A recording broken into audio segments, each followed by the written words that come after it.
que tu puisses répondre à nos questions, à nos attentes. Et que cette parole puisse atteindre son but au-dedans de nous. Que cette parole puisse nous apporter la guérison. Honneur, gloire, puissance à toi. Au nom de Jésus. Amen.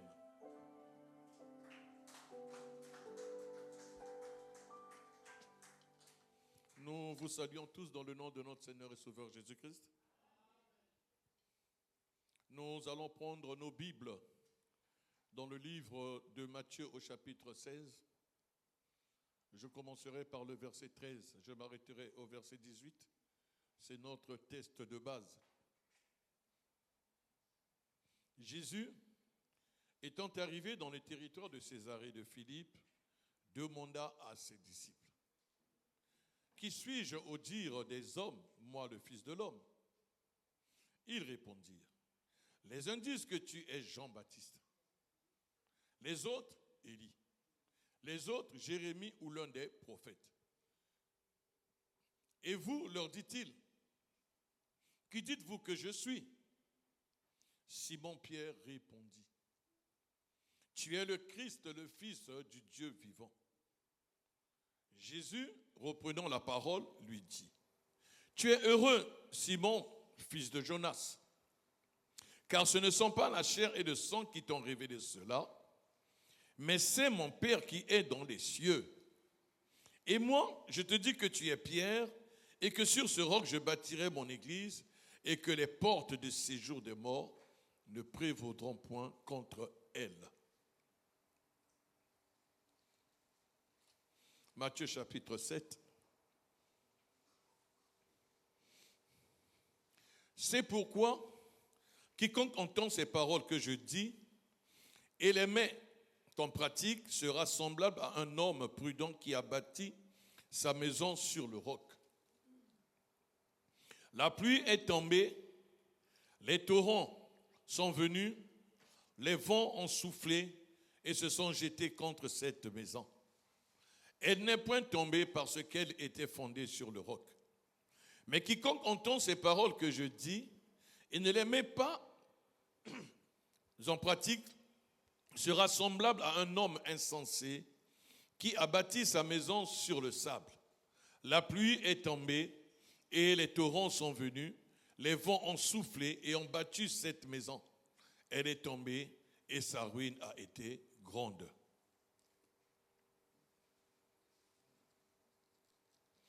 Éphésiens chapitre 2, à partir du verset 19. Je lis dans le nom de notre Seigneur et Sauveur Jésus-Christ. Ainsi donc, vous n'êtes plus des étrangers ni des gens du dehors, mais vous êtes concitoyens des saints, gens de la maison de Dieu. Vous avez été édifiés sur le fondement des apôtres et des prophètes, Jésus-Christ lui-même étant la pierre angulaire. En lui, tout l'édifice bien coordonné s'élève pour être un temple saint dans le Seigneur. En lui, vous êtes aussi édifiés pour être une habitation de Dieu en esprit. Que Dieu bénisse la lecture de sa parole. Nous n'allons pas trop revenir, mais un bref aperçu de ce dont nous sommes en train de parler. Notre thème, nous le savons tous, c'est sur cette pierre, je bâtirai mon église.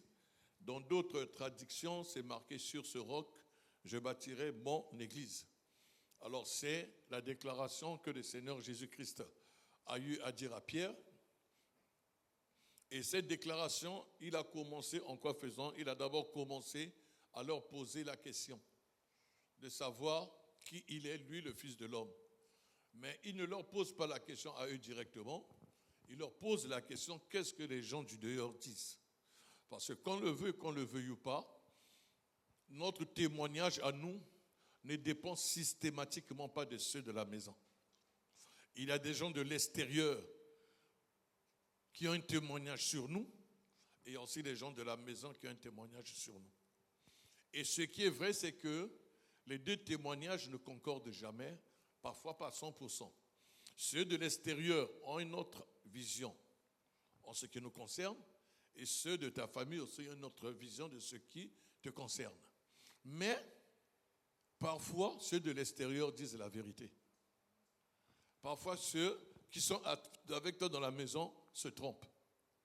Nous avons l'exemple de Samuel, qui est envoyé par Dieu pour aller dans la maison d'Ésaïe. Et c'est là-bas qu'il devait trouver l'homme selon le cœur de Dieu pour le oindre. Mais il est bien dans la maison. Et il choisit. Mais il regarde à l'apparence. Et tous ceux qu'il voit à l'apparence, ils pensent que ce sont eux. Mais Dieu lui dit, non, pas celui-là, je l'ai rejeté. Je l'ai rejeté. Et Dieu lui fait comprendre que lui, il ne juge pas selon l'apparence.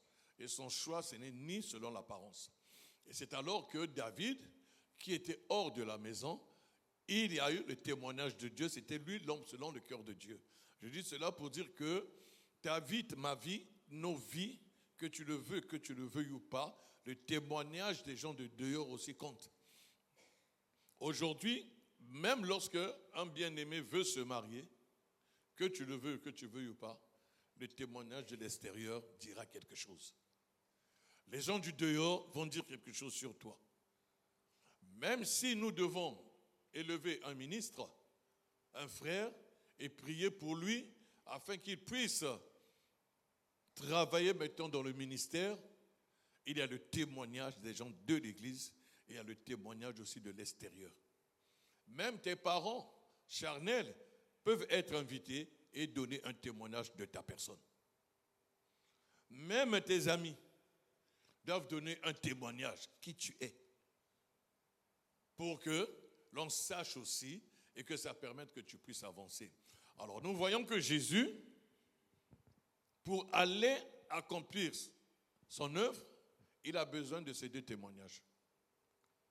Il pose la question, ses disciples disent concrètement ce que les gens du dehors disent, et nous avons aussi la réponse de ceux de la maison. Alors, Jésus dit, la Bible dit, Ésaïe le dit, c'est Ésaïe, je crois. Il dit que cette parole, la révélation, le rouleau, lorsqu'on prend ce rouleau, lorsqu'on le remet à une personne qui sait lire, la personne qui sait lire dit, je ne peux pas. Mais celui qui ne sait pas lire, lui aussi on lui donne aussi le livre. C'est là où ça me surprend. Comment tu vas donner un livre à quelqu'un qui ne sait pas lire? Que tu ne veux pas, la réponse il te dira, je ne sais pas lire. Et c'est la vérité. Et c'est la même chose que Jésus pose comme question. Il pose la question à ceux du dehors parce que ceux de l'extérieur, ils avaient une bonne connaissance. C'était des scribes, c'est des pharisiens. C'était des gens qui connaissaient la loi. Ils pouvaient dire quelque chose de Jésus. Pour nous, aujourd'hui, ceux de l'extérieur, ce sont des théologiens. Des gens qui vont dans des instituts bibliques. Des gens qui cherchent à connaître Dieu dans beaucoup d'endroits, dans des plateformes. Ils font des recherches. Ils vont même au Moyen-Orient. Ils vont à Jérusalem. Ce sont des archéologues qui font tout pour connaître qui est Jésus-Christ. Mais toutes les réponses qu'ils donnent, ce n'est pas réellement ce qu'il est. Maintenant, il pose la question à ceux de la maison. Mais dans la réalité, ceux de la maison ont répondu et ont répondu. Vous allez me dire, mais qu'est-ce que je veux dire? Ceux qui sont avec lui, lui ont dit, nous aussi, nous ne savons pas lire. Vous allez me dire, Pierre ne l'a pas dit. Oui, je sais, il ne l'a pas dit. Noir sur blanc, cela n'est pas écrit. Mais la réponse de Pierre, Jésus lui fait comprendre, cette révélation, cette réponse que tu fais ressortir, cela ne vient pas de toi, mais c'est mon Père qui est dans les cieux qui te l'a révélé. Donc maintenant, essayons d'aller un peu plus loin de la réflexion. Le Père ne révèle rien. Quelle est la réponse de Pierre? Je ne sais pas si nous nous sommes fait comprendre dans ce que je suis en train de dire. C'est bon pour tout le monde? Admettons, Jésus interdit au Père de donner la révélation. Et le Père ne donne pas la révélation à Pierre, à Simon. Mais maintenant, Simon devait dire quoi? Nous, on ne sait pas. Donc, nous aussi, on ne sait pas lire. Parce qu'il fallait le lire. Mais lui-même, il se révèle. Parce que lorsqu'il dit que le Père, c'est le Père, mon Père qui est dans les cieux, qui te l'a révélé, c'est que le Père, c'est lui-même. Donc, il le révèle à Pierre. Et il est le même qui avait dit, Père, je te loue de ce que tu as caché ces choses aux sages et aux intelligents, mais révélées aux plus petits. Ce n'est pas le Seigneur Jésus, lorsqu'il voit Pierre et ses compagnons à la pêche, il les appelle petits enfants. Donc à eux, ils ont la révélation. Mais tous les sages, tous les intelligents, cette chose leur a été cachée. Et je vais me répéter, je ne suis pas contre la théologie. Je ne suis pas contre les institutions bibliques, les instituts bibliques. Ceux qui vont dans les grandes écoles pour connaître la Bible, je ne suis pas contre. Mais ce que j'aimerais seulement dire, c'est que la théologie, les grandes écoles bibliques, ne te donneront jamais la révélation de qui est Jésus. Ils vont te donner un diplôme. Ils vont te faire connaître l'histoire des faits, mais la révélation autant que telle, on ne te la donnera pas. Mais c'est peut-être possible que tu aies la révélation si c'est une école des ministres de Dieu, ceux-là que Dieu a choisi ministres, ceux-là qui sont réellement mandatés et qui se rassemblent pour instruire les saints. Je me suis fait comprendre? Est-ce que je me suis fait comprendre?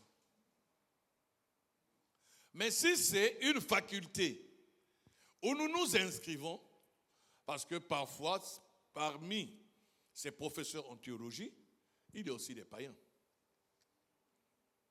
Mais ils ont un doctorat. Ils sont professeurs en théologie. Comme on l'a souvent dit, la théologie, c'est une science. C'est comme c'est que de la philosophie. Alors, je continue. Maintenant, Pierre a la réponse par la révélation que le Seigneur a permis. Mais cette réponse a poussé maintenant Jésus à dire, c'est sur cette pierre, sur cette révélation que je suis le Christ, que je bâtirai mon église. Alors, c'est ce dont nous sommes en train d'étudier. Pourquoi? Parce que c'est nous, l'église, comme nous l'avions dit. Mais maintenant, Jésus va bâtir sa vie, va bâtir notre vie sur la révélation que lui, il est le Christ. Mais nous avons appris que dans le Christ, il y avait le prophète, il y avait le roi, il y avait le sacrificateur. Mais donc ma vie doit être bâtie par le roi, par le sacrificateur, par le prophète. Donc tous ces trois personnages qui vont agir dans ma vie, c'est afin que je puisse atteindre la stature parfaite de Christ. C'est aussi afin que les portes de séjour des morts ne puissent pas dominer sur moi. Mais si ma vie n'est pas bâtie sur la pierre, par Jésus-Christ, les portes de séjour des morts domineront sur moi. Et dans la réalité, nous avons compris que nous sommes le temple du Saint-Esprit. Donc nous sommes une maison. Alors maintenant, cette maison dont nous parlons, elle est où? Parce que la Bible déclare, vous êtes membres du corps de Christ. La première des choses que nous devons savoir, telle que la Bible dit, garde ton cœur plus que toute autre chose, car c'est de là que viennent tous les maux. Le cœur dont on parle, ce n'est pas l'organe, c'est l'âme. Parce que l'âme est le centre des émotions, l'âme est le centre des décisions. Donc ton âme, tu dois garder ton âme plus que toute autre chose, parce que c'est ta vie, c'est ta maison. C'est le lieu secret où Dieu communique avec toi. Mais maintenant, si ton âme, tu ne gardes pas, c'est alors que, au-dedans de ton âme, l'ennemi déposera tout ce qu'il a à déposer. Une chose est réelle, l'ennemi ne peut pas connaître tes pensées.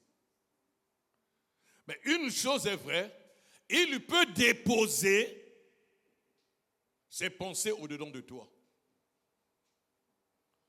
C'est ce que nous appelons souvent il vient solliciter. Lorsqu'il vient solliciter, si tu te laisses emporter, tu tombes dans le piège, il dépose. Et par la suite, tu auras comme l'impression que c'est toi qui penses. Mais dans la réalité, ce n'est pas toi. Et c'est là où tu te fais maintenant guider par les forces des ténèbres. Mais maintenant, Jésus dit, sur cette pierre, je bâtirai mon église. Donc c'est sur cette révélation qu'il va bâtir ta vie. Et s'il bâtit ta vie, c'est pourquoi, comme nous l'avions dit, c'est afin que tu sois citoyen de son royaume.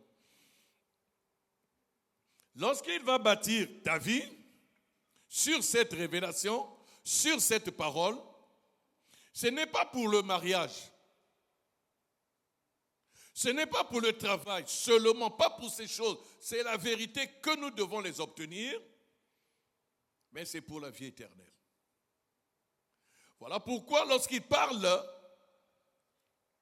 Pierre, il pose la question. Il leur dit plutôt à Pierre et aux autres, pourquoi vous ne partez pas aussi comme les autres? Après avoir dit, maintenant vous allez manger ma chair et boire mon sang. Pierre dira, à qui irions-nous? Tu as les paroles de la vie éternelle. Ce n'était pas le problème de parole, c'était le problème de manger sa chair et de boire son sang. Mais Pierre, comme il est Pierre, il peut dire à la pierre angulaire que je n'irai nulle part parce que c'est toi qui as les paroles de la vie éternelle. C'est que la révélation, cette pierre sur laquelle Jésus va bâtir nos vies, c'est afin que nous puissions avoir accès à la vie éternelle. Mais pas seulement au mariage.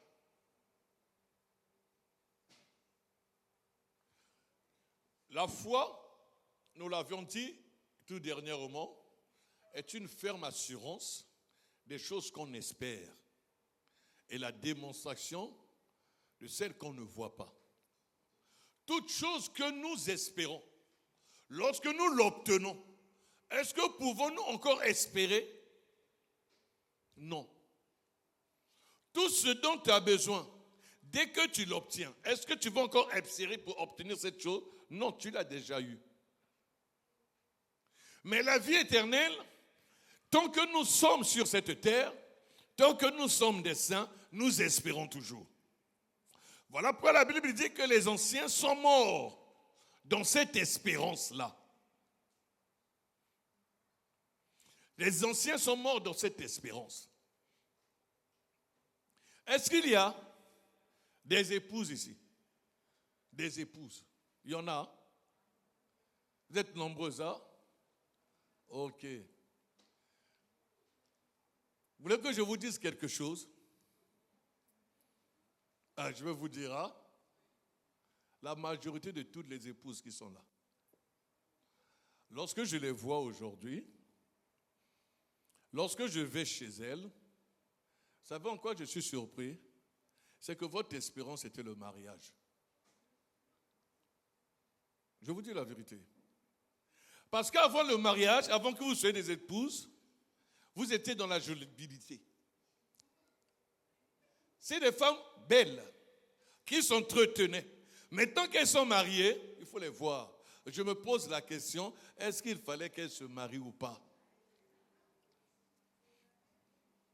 Et je me pose parfois la question, quelle que la souffrance des époux. Et c'est là où je me dis, est-ce qu'il ne faudrait pas qu'un jour, que nous puissions prendre des cours Avec les épouses, excusez-moi les termes, vous allez chez ces femmes-là, c'est la même robe, le même pagne qu'elle avait dormi avec et qu'elle est là dans la journée. Elles ne s'entretiennent plus. C'est comme si vous avez eu le ciel là. Et demain, après-demain, vous allez vous plaindre que mon époux a commis l'infidélité. Je ne le souhaite pas. Mais si ça arrive, je vais acclamer les époux. Ah ben oui. Mais parce que les époux n'en profitez pas. Je sais ce que je suis en train de dire. C'est une toute petite parenthèse. Je ne sais pas si l'œil se fatigue à voir, à regarder, à observer, à admirer. Vous avez déjà vu là où l'œil s'arrête d'admirer? La Bible aussi le dit, hein? Ok. La même manière que vos époux vous avez vu avant d'être épouse. Mais s'ils ne vous voient plus comme avant, il y a un souci. Vrai ou faux? Et maintenant, comme les époux aussi sont contents, hein, nous allons faire encore un autre changement de fréquence. Je vais aller voir les garde-robes.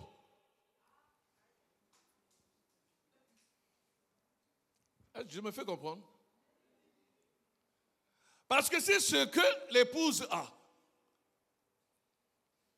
a diminué de valeur par rapport à ce qu'elle avait avant d'être épouse, vous en êtes responsable. J'ai tort. Là, les sœurs sont toutes contentes. Elles ont dit, ouf, il a pris notre part. Non, je prends la part de personne, je prends la part de la doctrine. Donc, tout va ensemble, d'accord? Alors, maintenant, Jésus, lorsqu'il dit, je bâtirai mon église, c'est que cette église-là, lorsqu'il a vu, cette église, il l'a admirée, mais non pas à la hauteur, à la valeur qu'il veut donner à cette église. Je ne sais pas si je me suis fait comprendre. Il veut donner à cette église-là une autre dimension de valeur, une autre forme d'appréciation. Que cette église soit belle. Que cette église soit belle parmi toutes les autres églises. Parce qu'il dit, je bâtirai mon église, ce qui veut dire qu'il y a plusieurs églises. Mais il doit y avoir une différence entre son église et les autres églises. C'est-à-dire l'épouse, elle doit être différente. L'épouse de l'Assemblée des Saints, une épouse chrétienne, elle doit être différente des épouses qui ne le sont pas. Donc une épouse chrétienne, lorsqu'on la voit, on doit savoir que celle-là, c'est une chrétienne. Par son accoutrement, par sa façon de parler, par sa façon de s'asseoir, par sa manière d'entendre. Lorsqu'elle intervient, on sait comment est-ce qu'elle intervient. Il y a certaines épouses, dès qu'elle sort avec son époux, à une réception, à une invitation, quelque part, peu importe le lieu, ce n'est que elle qu'on entend. C'est malsain. Lorsque tu es une épouse, tu arrives dans un environnement avec ton époux, peu importe si ce que l'on dit, tu connais la réponse, apprends à te taire. Et parfois, il y a des épouses dans certaines conversations, dans certaines réceptions, n'ont jamais le regard dirigé vers leur époux. Parfois, l'époux peut te regarder pour te dire, arrête de parler. Mais lorsqu'elles se déchaînent, elles sont parties jusqu'à la fin. et la bouche qui parle beaucoup. Et la Bible dit, il faut faire attention, lorsque tu t'assois sur la table des rois, prends garde à toi, fais attention à toi. Donc les époux souvent ne font pas attention. C'est que lorsque Jésus bâtit la vie de l'Église, lorsqu'il bâtit la vie des saints, lorsqu'il va bâtir nos vies sur la pierre, c'est pour nous instruire à savoir comment se tenir. Il y a beaucoup de choses que nous faisons. Nous le disons souvent, vous savez, il y a certaines personnes à qui l'on attribue certains démons. Mais ce n'est parfois pas des démons, c'est le problème d'éducation. Parfois, ce sont des problèmes psychologiques. C'est un problème de caractère. Ce n'est que l'évangile qui peut ramener la personne à l'ordre. C'est comme certains frères. Tu es frère et tu te retrouves dans un endroit où il y a 3-4 ministres. Apprends à te taire. Est-ce que je me fais comprendre? Mais il y a des frères, il est à côté des ministres, il parle beaucoup. Donc apprends à te taire. Même si tu crois avoir la réponse, tais-toi seulement. Mais le frère va parler, il va parler, il va parler. Mais donc tout ce que tu vas dire, on découvrira où se trouve ta faille, sans te rendre compte. Maintenant, Jésus peut bâtir nos vies. Parce que la manière à laquelle nous marchons, la manière à laquelle nous réagissons, toute cette manière, il y a beaucoup de failles. Mais nous nous disons saints, nous nous disons chrétiens, bien-aimés, être un saint, c'est être témoin de Jésus-Christ, vrai ou faux? C'est être chrétien, c'est être disciple. Ce n'est pas une gloire. Dans la réalité, c'est humiliant. C'est méprisant. Au temps des apôtres, les disciples se faisaient lapider. Ceux qui se disaient disciples de Jésus-Christ, ils se faisaient lapider. Ceux qui en avaient peur étaient obligés de renier. Mais aujourd'hui, comme c'est juteux, les gens s'exposent. Parfois, vous retrouvez dans un endroit un frère ou une sœur dit au pasteur ce qu'il a reçu ou bien ce qu'elle a reçu en songe ou en vision. Et Dieu lui a parlé. Le pasteur discerne. Maintenant, un jour, le pasteur fait comprendre qu'il y a un message que Dieu nous a donné. Il y a telle chose, telle chose, telle chose, telle chose. La même personne, au lieu de se taire, quelques moments après, oui, en tout cas, ce message-là, c'est Dieu qui me l'avait donné. La personne ne sait pas que si le pasteur n'a pas cité ton nom, c'est parce qu'il veut te protéger. Mais beaucoup ont commencé à dire, oui, c'est moi qui avais la vision. Moi, j'avais la vision. Regardez leur vie aujourd'hui.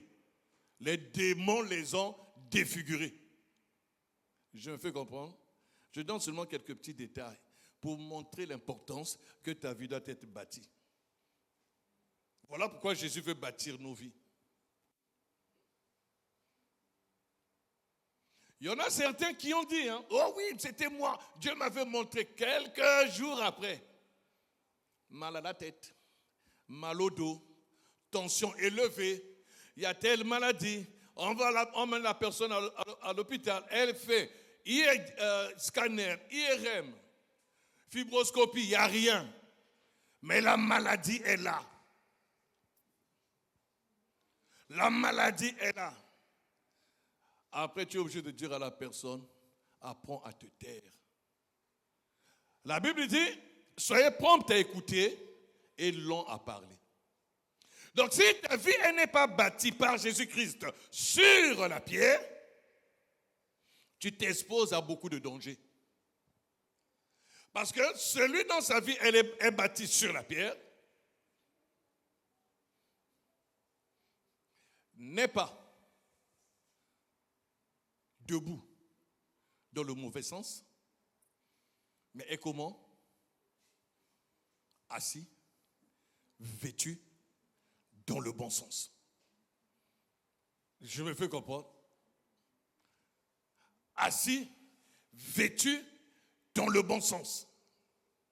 C'est que si on dit dans le bon sens, il y a aussi le mauvais sens. Il y a aussi le bon sens. Mais si Jésus ne bâtit pas ta vie sur la pierre qui est la révélation de ce qu'il est, tu marcheras dans le mauvais sens. Et il y en a beaucoup qui vont dans le mauvais sens. Je ne suis pas extraordinaire. Nous nous battons tous, nous courons tous. Il est arrivé, je vais vous faire un petit témoignage. Il est arrivé un jour, il y a un de mes fils qui me dit qu'il devait aller, il y a un de ses amis qui prie aussi, et il fallait qu'il aille jouer avec lui à un nouvel an, que l'assemblée où est son ami devait faire une veillée de nouvel an. Et après, j'ai commencé à poser certaines questions, on discutait de tout sur cette histoire. Et après, il m'expliquera, le père, c'était un pasteur, et dans tout, j'ai su où il était. Et j'ai compris que non, il y a un problème. J'ai appelé un bien-aimé, un ministre, le docteur Maurice. Oui, docteur Maurice, j'ai telle situation. Je lui ai expliqué. Il va me dire ceci. Il va me dire, il faut que tu en parles à l'apôtre. Afin que tu saches ce qui s'est passé avec l'apôtre et ce pasteur. Parce que ça ne fera pas bien. Parce que si on te voit là-bas, ou bien on voit ton fils là-bas, ça risque de créer des problèmes dans la communauté. Est-ce que je me fais comprendre? Je pouvais ou ne pas, je suis majeur, je suis papy. Mais dans les choses de Dieu, il faut avoir la sagesse pour savoir où mettre le pas. J'ai appelé l'apôtre, je lui ai expliqué. Il me dit non, il n'y a pas de problème, vas-y. Parce que ce serviteur de Dieu, il était avec moi. Même moi, je ne comprends pas ce qui s'est passé entre lui et moi. Souvent, ce sont des problèmes qui sont bêtes. Peut-être par toi, Dieu va t'utiliser pour qu'il y ait un pont, que je renoue avec lui. Que nous puissions renouer ensemble. Et je me fais comprendre. Je pouvais aller comme ça. C'est-à-dire que si ta vie, elle est bâtie sur la pierre, tu sauras comment marcher. Parce qu'il y a des moments où nous marchons mal. Nous voyons nos intérêts. Non, je m'en fous, j'y vais. Bien aimé, cet intérêt que tu cherches, cette relation auquel tu t'agrippes, il y a certaines personnes qui connaissaient ces hommes-là avant toi.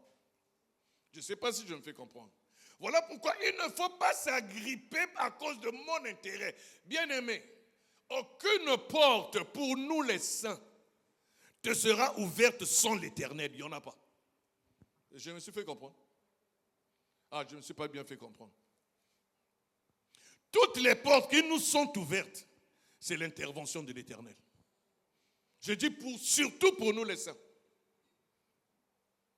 Aucune porte ne nous sera ouverte sur cette terre en dehors de l'Éternel. La Bible déclare, lorsque Pierre et Marie, plutôt Joseph et Marie, sont allés à Bethléem pour le recensement. Lisez bien comment il y a cette précision. La Bible dit, il n'y avait pas de place pour eux à l'autel. Ce qui veut dire que nous comprenons par là qu'il y avait des places. Mais en ce qui concerne Marie et Joseph, il n'y avait pas de place.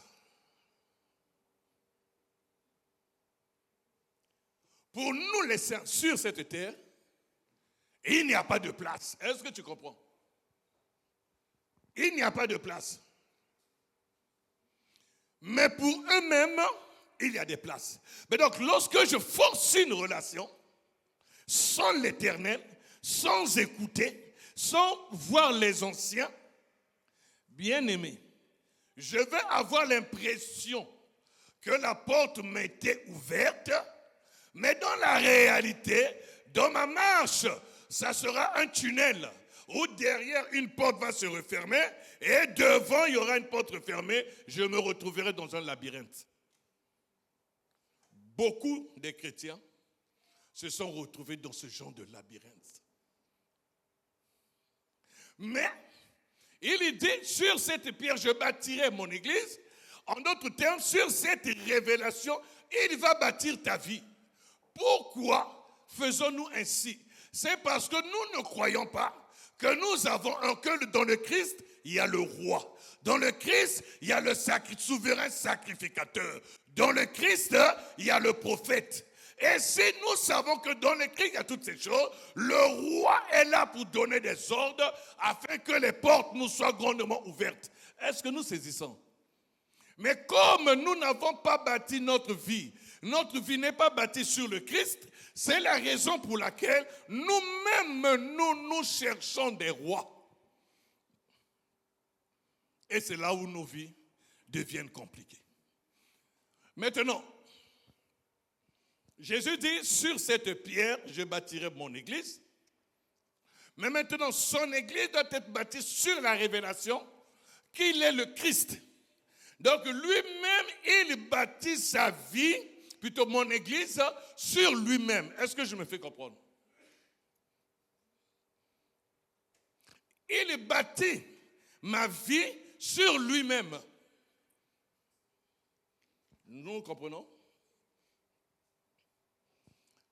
Comment était le souverain sacrificateur? Sur son thorax et ses épaules, il avait quoi?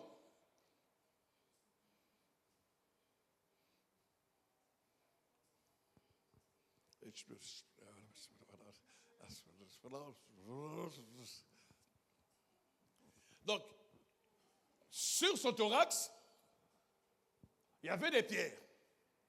Je vais aller rapidement. Il en avait 12. Et sur ses épaulettes aussi, qui représentaient les 12 tribus d'Israël. D'accord? Et il devait les porter. Donc, il portait la charge des 12 tribus d'Israël. La Bible déclare que nous avons été édifiés sur le fondement des apôtres et des prophètes. Et Jésus-Christ lui-même étant la pierre angulaire. C'est-à-dire Jésus lui-même, Pierre, il va bâtir ma vie sur lui-même. En d'autres termes, il me porte.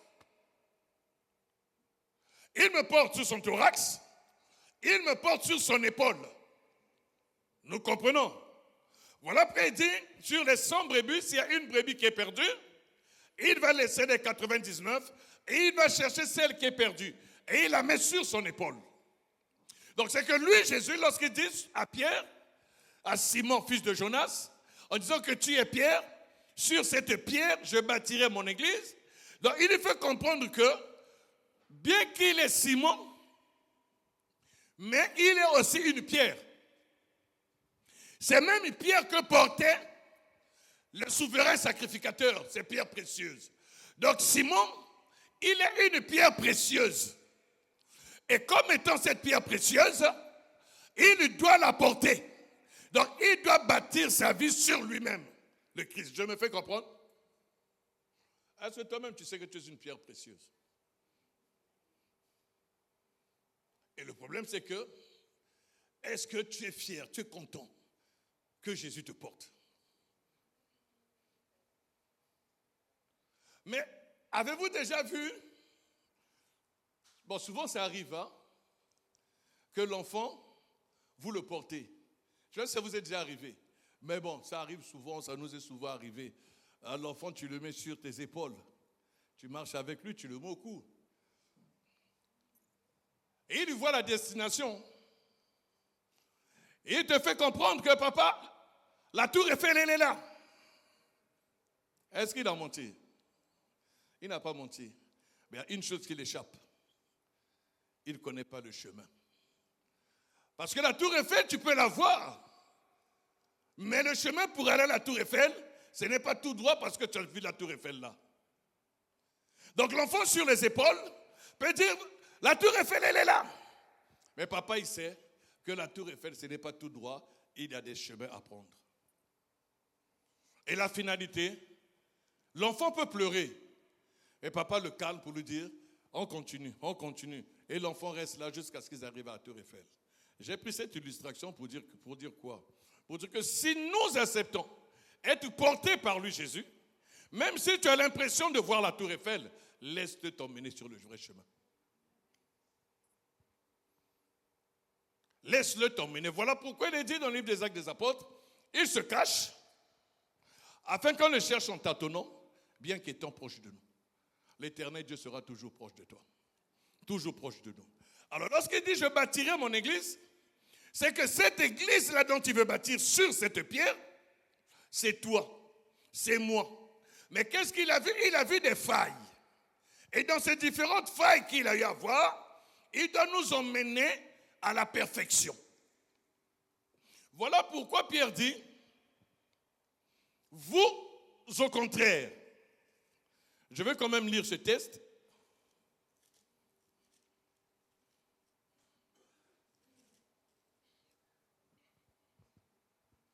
1 Pierre chapitre 2, je commencerai par le verset 9. Je lis dans le nom de notre Seigneur et Sauveur Jésus-Christ.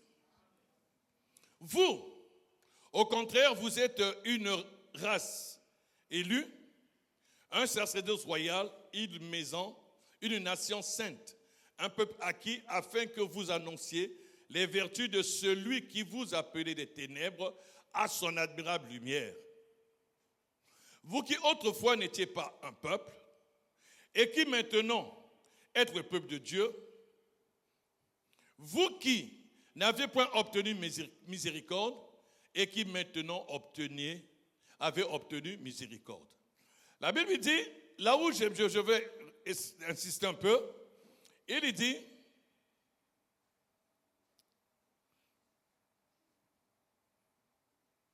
une nation sainte, un peuple saint acquis, afin que vous annonciez les vertus de celui qui vous appelait des ténèbres à son admirable lumière.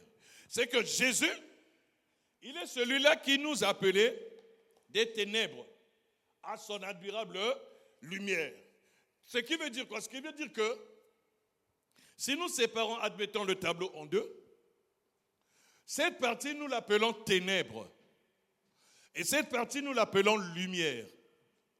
Alors comme elle est séparée en deux, la partie des ténèbres, c'est la partie qui consiste à quoi? C'est là où il y a l'ivrognerie.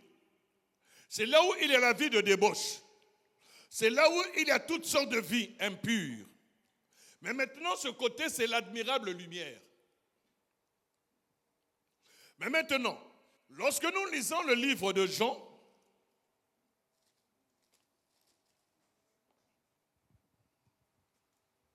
Jean au chapitre 1,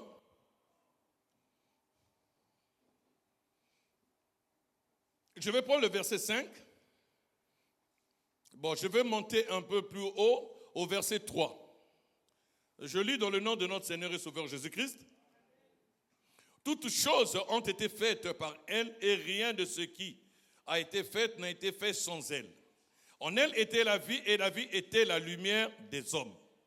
Donc c'est que la lumière des hommes, c'était la vie. Donc un homme qui a la vie, il a la lumière. Un homme qui n'a pas la vie, n'a pas la lumière, donc est dans les ténèbres. Il dit la lumière, lui dans les ténèbres, et les ténèbres ne l'ont point reçu. Il y eut un homme envoyé de Dieu, son nom était Jean, il vint pour servir de témoignage, pour rendre témoignage à la lumière, afin que tous croient par lui.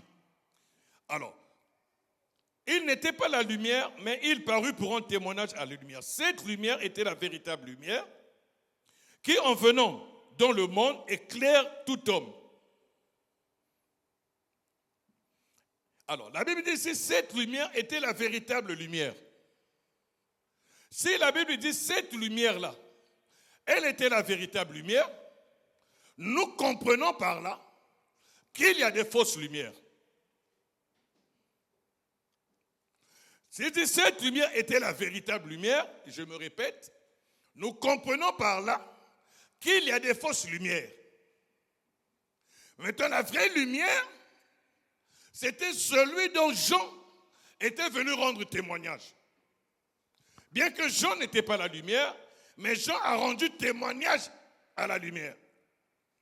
Alors, maintenant, Jean, à la manière des hommes, a rendu témoignage de qui? Il a rendu témoignage de Jésus. Il présente Jésus. Donc, nous comprenons par là que la lumière dont on nous parle ici, qui est la véritable lumière, et qui est venue éclairer tout homme, c'est Jésus-Christ. Donc, celui qui n'a pas Jésus n'a pas la lumière.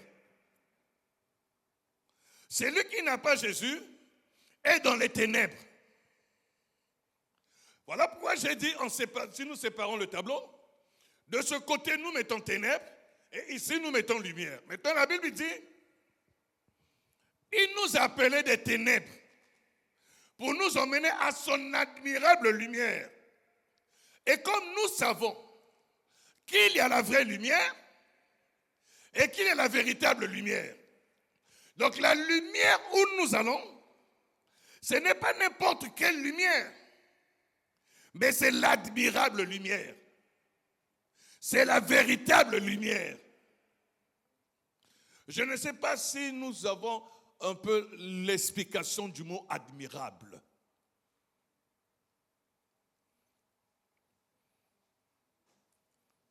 Là, ça devient difficile, hein? Parce qu'on va dire, qu'est-ce que veut dire admirable? Admirable veut dire admirable. Donc quelque chose que l'on admire, quelque chose de précieux, quelque chose d'excellent, d'extraordinaire, de merveilleux. Maintenant, il nous emmène à cette admirable lumière, cette lumière qui resplendit, cette lumière qui est véritablement rayonnante. Parce que lorsque nous allons dans le livre de Matthieu au chapitre 17, je vais lire le verset 1 et 2. La Bible dit, 6 jours après, Jésus prit avec lui Pierre, Jacques et Jean, son frère, et il les conduisit à l'écart sur une autre montagne. Il fut transfiguré devant eux, son visage resplendit comme le soleil, et ses vêtements devinrent blancs comme la lumière. Là, j'ai pris ce texte pour montrer quelque chose de merveilleux. Je me fais comprendre. Alors, en prenant cela, nous avons dit, de ce côté, c'est l'admirable lumière, et ici, c'est les ténèbres. Donc, il nous a pris des ténèbres pour nous emmener à son admirable lumière. Donc, là où il y a une lumière qui brille, qui éclaire le monde, une véritable lumière. Lorsque nous lisons, nous allons dans le livre de Genèse au chapitre 12, vous remarquerez que bien avant, Terach va en pèlerinage. Il se déplace parce que c'était des pèlerins. Mais le déplacement de Terach avec ses enfants et ses belles-filles avait une destination. Leur destination, c'était Canaan. Leur destination était Canaan. Mais en chemin, Terach meurt, qui est le père d'Abram. Abram va continuer la marche. Mais maintenant, dans ce mouvement, Abram est toujours en chemin. Et c'est dans Genèse au chapitre 12, au verset 1, que Dieu va maintenant parler à Abram. Mais quelle est la recommandation de Dieu à Abraham? Va-t'en de ton pays, de la maison de ton père, de ta patrie, dans le pays que je te montrerai. Josué dit ceci: vos pères, Térache, servaient d'autres dieux de l'autre côté du fleuve. Je suis là pour pouvoir expliquer le déplacement des ténèbres à l'admirable lumière. Je me fais comprendre. Donc, ils étaient de l'autre côté du fleuve et ils servaient d'autres dieux. Là où ils étaient de l'autre côté du fleuve, ils étaient en Mésopotamie. Ils étaient en Chaldée. Donc, ils quittaient là-bas, ils avaient leur Dieu. Ils servaient d'autres dieux. Ils n'avaient pas Adonai. Chacun servait son Dieu. Alors, si Josué le dit, il dit qu'Abraham, Térache, Nachor, eux tous servaient leur Dieu. Mais regardez une chose. Lorsque Abraham, après la mort de son père, je vais quand même lire pour que ça nous aide à comprendre un peu et ça va aussi t'aider sur un point, plusieurs, mais il y aura un point. La Bible dit, je suis dans Genèse 11. Je vais prendre le verset 31, je lis dans le nom de notre Seigneur et Sauveur Jésus-Christ. Térache prit Abraham, son fils, et Lot, fils d'Aran, fils de son fils, et Sarai, sa belle-fille, femme d'Abraham, son fils. Ils sortirent ensemble d'Ur, en Chaldée, pour aller au pays de Canaan. Ils vinrent jusqu'à Charan, et ils y habitèrent. Les jours de Térache furent de 205 ans, et Térache mourut à Charan. L'Éternel dit à Abraham, va-t'en de ton pays, de ta patrie et de la maison de ton père dans le pays que je te montrerai. Le verset 4 dit, Abraham partit comme l'Éternel le lui avait dit. Abraham est où? Térache meurt. Donc Abraham est resté. Mais Dieu lui dit de quitter. Et en quittant, il lui fait comprendre que je te ferai du bien, je te bénirai. Ceux qui te maudiront, je vais les maudire. Donc Abraham maintenant va quitter. Mais ce qui est surprenant et vraiment touchant, c'est que Dieu lui précise 3 éléments, 3 points auxquels il doit quitter systématiquement. Ces 3 éléments, si nous ne les quittons pas, il serait difficile, voire impossible, que nos vies soient bâties sur le roc. La maison de ton père. Tant que tu ne quittes pas la maison de ton père sera toujours un obstacle pour toi. Il parle de la maison du père, il parle du pays et il parle de la patrie. Y a-t-il une différence entre patrie et pays?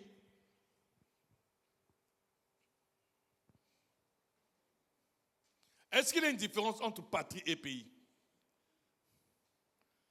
Nous allons peut-être dire non. Mais si cela est dit, c'est qu'il y a une différence entre pays et patrie. Voilà pourquoi il dit quitte. Mais tant que tu ne quittes pas ces endroits, tu ne pourras pas être béni par l'Éternel.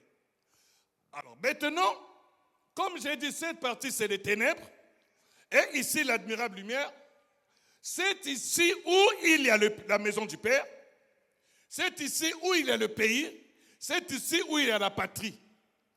Mais comme lui veut bâtir ma vie, il doit me faire sortir du pays, de la patrie, de la maison du Père, pour m'emmener à son admirable lumière. Parce que les malheurs des humains, c'est dans ces trois éléments. Nos problèmes en réalité résident que dans ces trois éléments. Alors lorsque la maison du Père, lorsque le pays, la patrie, elle est mal expliquée, ça emmène encore d'autres problèmes.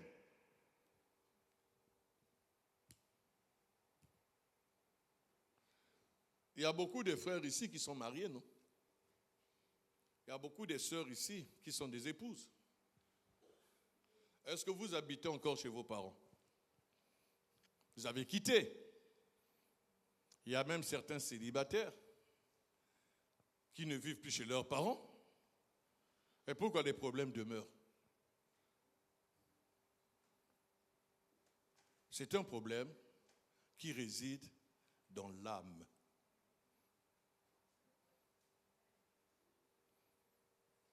C'est un problème qui réside dans l'âme. Si Jésus n'intervient pas dans ton âme, si Jésus n'intervient pas dans ton subconscient, il te serait difficile de marcher avec lui. Tout est enfoui au plus profond de notre être. Voilà pourquoi la Bible dit « Garde ton cœur plus que toute autre chose ». Et la Bible nous fait comprendre que ces entités font la guerre à notre âme. Ils font la guerre à l'âme. Ils ne font pas la guerre à autre chose. Donc Jésus peut maintenant bâtir sa vie dans ton âme. Maintenant, s'il ne bâtit pas de sa vie dans ton âme, au-dedans de toi, il te serait impossible d'aller loin. Il y a certains parmi nous qui doivent se souvenir de cet enseignement que nous avions donné il y a très longtemps sur le mystère du rachat par le sang de Jésus. Et la question que nous nous sommes posée dans cet enseignement, c'est de savoir pourquoi Jésus n'avait choisi que son sang. Pourquoi il avait fallu qu'il y ait le sang de Jésus pour nous racheter du péché. Pourquoi? Parce que Pierre dit, nous avons été rachetés. Ce n'est pas par des pierres précieuses, mais par le sang de Jésus. Nous avons été rachetés des vaines manières de vivre. C'est par son sang précieux. Ce n'est ni par l'or ni l'argent, mais par son sang précieux. Mais pourquoi par le sang? Parce que l'âme se trouve dans le sang. Je me fais comprendre? L'âme, c'est la vie. Donc la vie de l'être humain, la vie de l'animal réside dans le sang. Lorsqu'il n'y a plus de vie, il n'y a pas rupture de sang.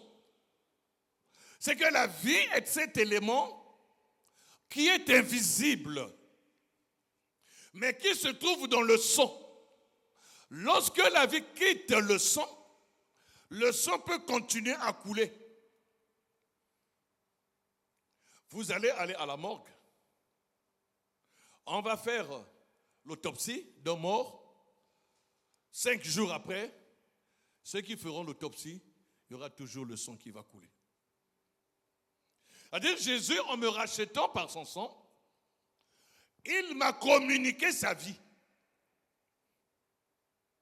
Parce que l'agneau qui devait être immolé, c'était un agneau mâle. Les critères, c'était quoi? J'ai donné un. Mâle, 1 an, sans défaut. C'était ça les critères. Mais nous savons tous nous savons, Lors du péché d'Adam, le péché adamique, toute la terre a été maudite. Donc c'était impossible de trouver un animal sans défaut. Et cela n'était que dans l'ombre. Mais dans la réalité, le véritable animal sans défaut, c'était Jésus-Christ. Voilà pourquoi Jean-Baptiste, lorsqu'il voit Jésus, il le présente, il dit, voici l'agneau de Dieu qui ôte le péché du monde. Donc tous les autres rituels, tout ce que l'on faisait dans l'ombre, dans l'Ancien Testament, dans l'Ancienne Alliance, ne pouvait pas supprimer le péché dans l'homme.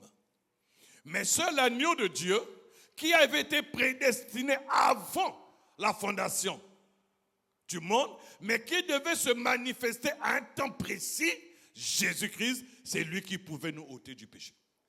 Voilà pourquoi, de la même manière que l'on utilisait le son dans l'ombre, c'est de cette même manière que Jésus est venu avec son son. Mais maintenant, le son de Jésus est un son sans défaut. Et c'est ce son qui est venu me donner la vie. Mais ce son-là, ce n'est pas son liquide rouge, c'est sa parole. C'est cette parole maintenant qui est venue nous sauver. Voilà pourquoi il dit, vous êtes déjà purs par la parole que je vous ai annoncée. Voilà pourquoi j'aime dire à ceux qui ont compris la parole de Dieu, à ceux qui ont reçu la parole de Dieu, qui ont dit Amen à la parole de Dieu, aient la capacité de déclarer avec foi et conviction que je suis déjà pur parce que j'ai cru en cette parole qui est la parole de Jésus-Christ.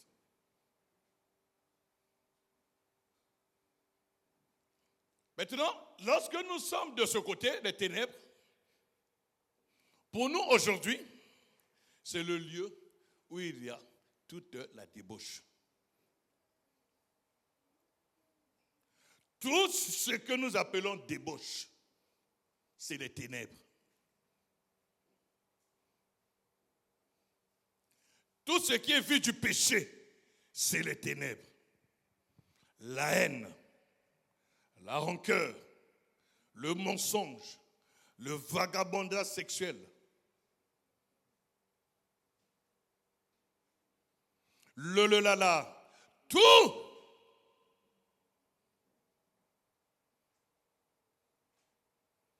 La Bible déclare, celui qui a de la haine contre son prochain est un meurtrier. La Bible dit, les meurtriers hériteront le royaume des cieux. Non. Donc c'est que c'est la vie des ténèbres. La vie des fraudes. C'est là. C'est dans la maison du Père que nous avons été instruits dans le tribalisme. C'est dans la maison du Père que nous avons été instruits sur le clanisme, le communautarisme, le racisme, tout ce qui est isme, c'est là où nous avons été instruits, dans la maison du Père. Tant que nous n'allons pas quitter cette maison, cette logique, il nous serait difficile de pouvoir aller loin dans notre marche. C'est dans la maison du Père que nous avons tous eu des blessures intérieures. Bien-aimés, il y a beaucoup parmi nous qui aiment élever leur souffrance. Qui aiment élever leur souffrance. Bien-aimés, ne jouez pas avec la souffrance. La souffrance n'a pas d'âge. La souffrance ne disparaît jamais avec l'année. La souffrance ne disparaît pas parce que ça fait des années, non. Je suis venu en France, je sais qu'au pays, je ne prêtais pas souvent attention à ces choses. Mais en France, j'ai vite compris cela. Je voyais parfois des femmes, parfois des hommes, d'un certain âge, 80 ans, 90 ans. Il a sa voiture, il gare et il va nettoyer la tombe, arroser les fleurs. Il gare sa voiture à côté du cimetière, il va nettoyer les tombes et la fleur. Tu te poses la question, il nettoie la tombe de quelle tombe? La tombe de son époux ou bien de sa femme.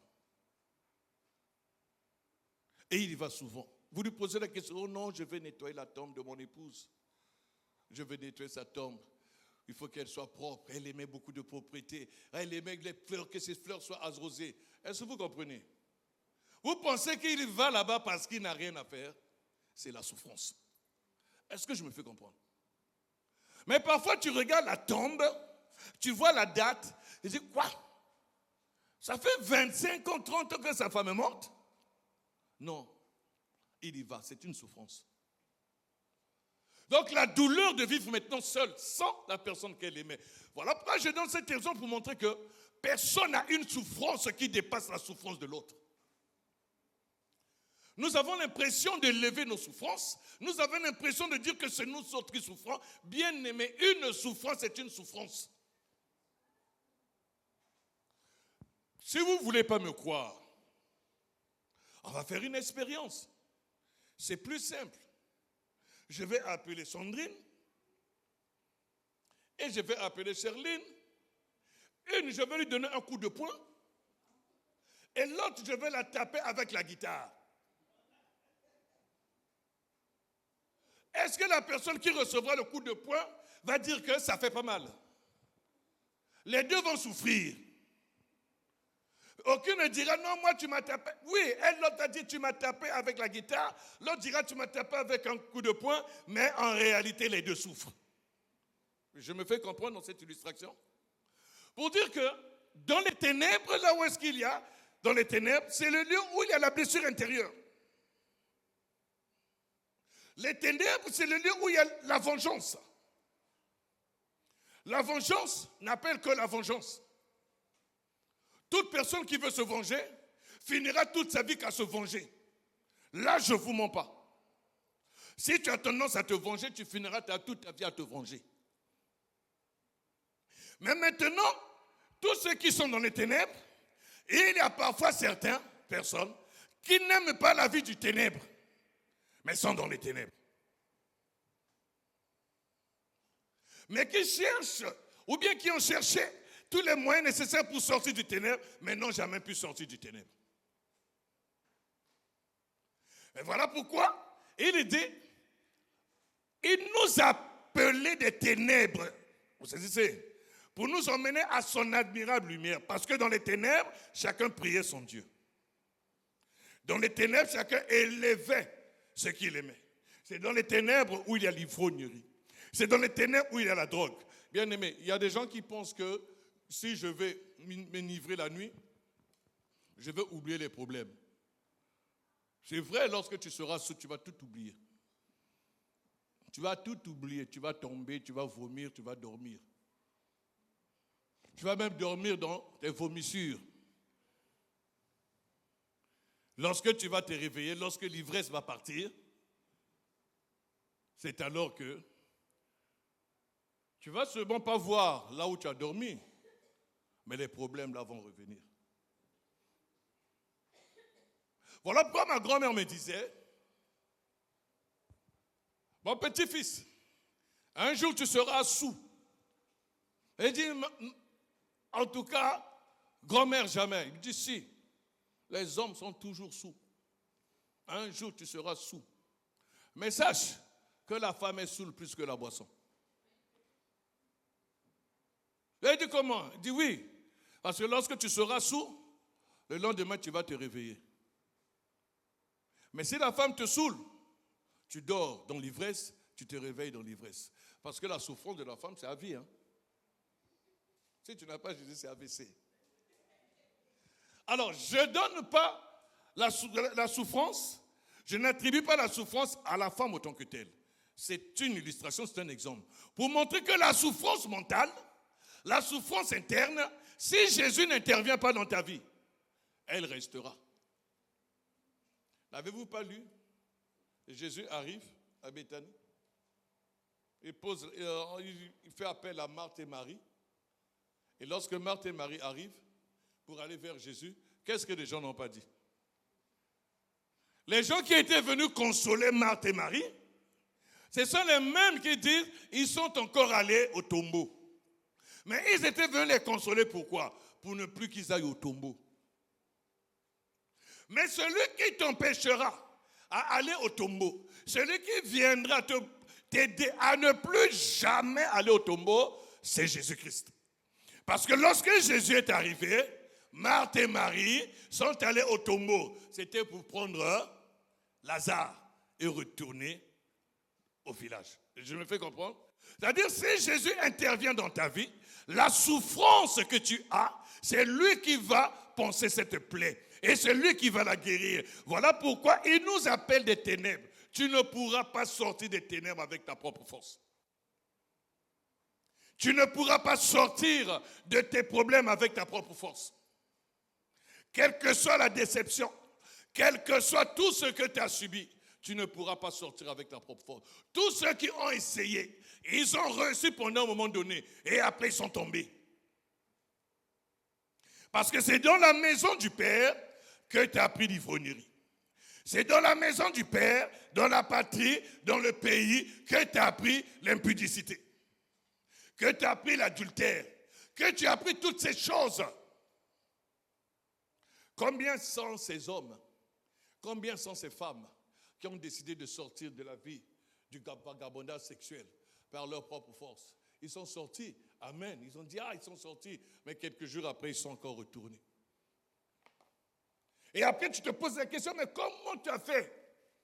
Elle-même aussi, elle est incapable de te dire comment elle a fait. Tu lui poses la question, mais comment tu as fait? Lui-même, il est incapable de te dire comment il a fait. Combien de fois avons-nous pris des décisions?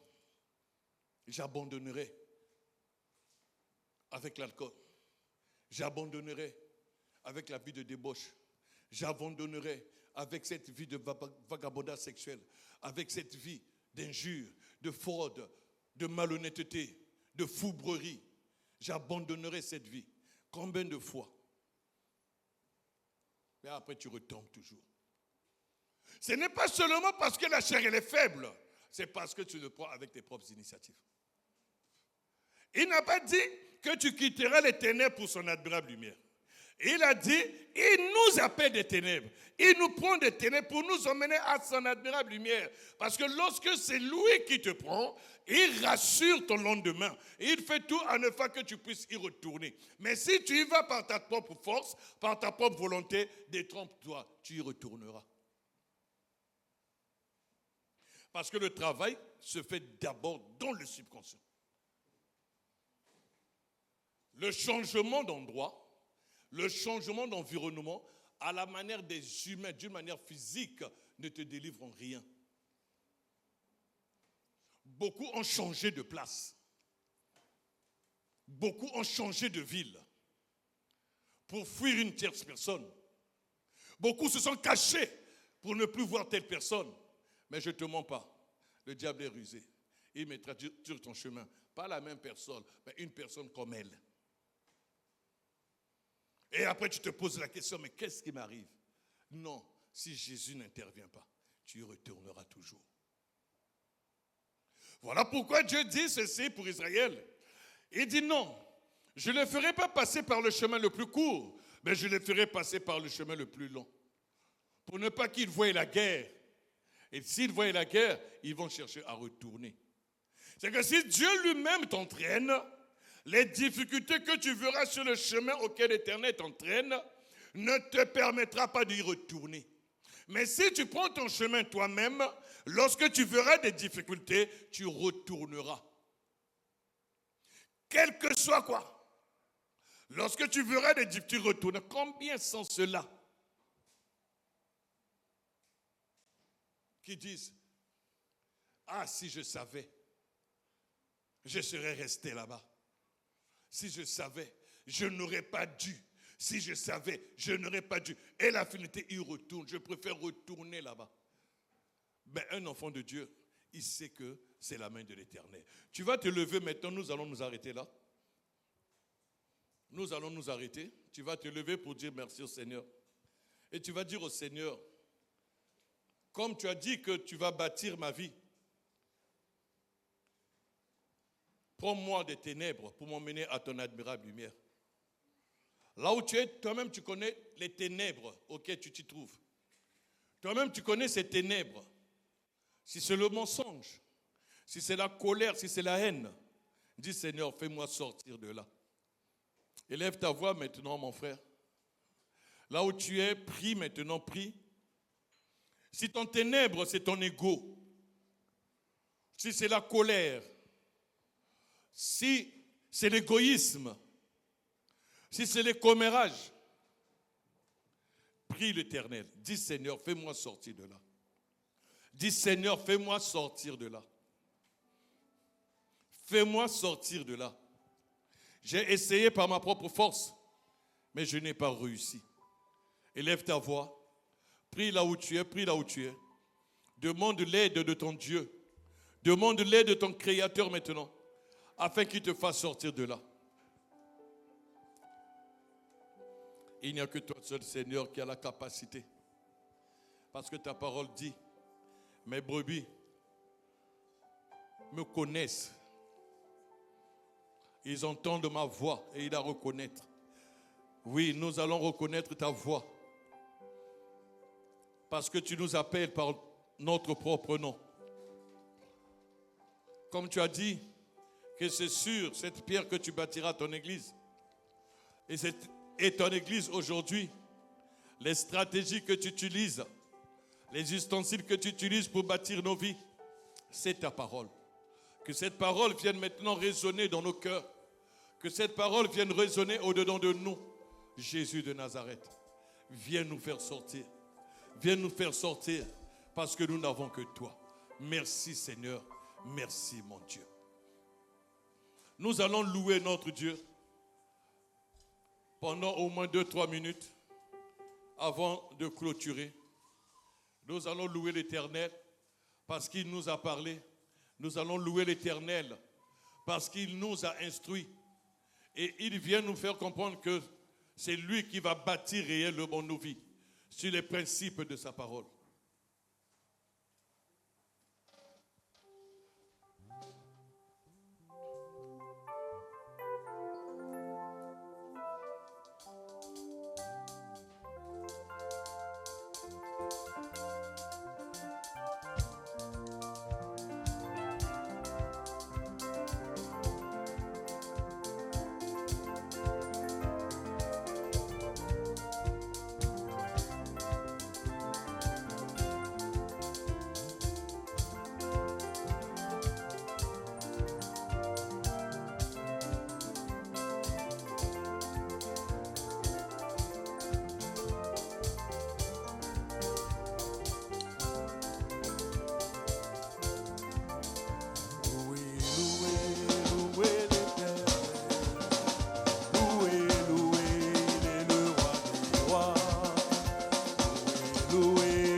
Merci Seigneur. Je vais prier pour la clôture. Nous bénissons ton nom, Père, pour ton amour divin. Merci pour cette parole, cette exhortation que tu es venu nous communiquer ce soir. Je te recommande tout ce peuple entre tes mains. Que toute cette assemblée soit bénie, richement bénie dans le nom de notre Seigneur et Sauveur Jésus-Christ.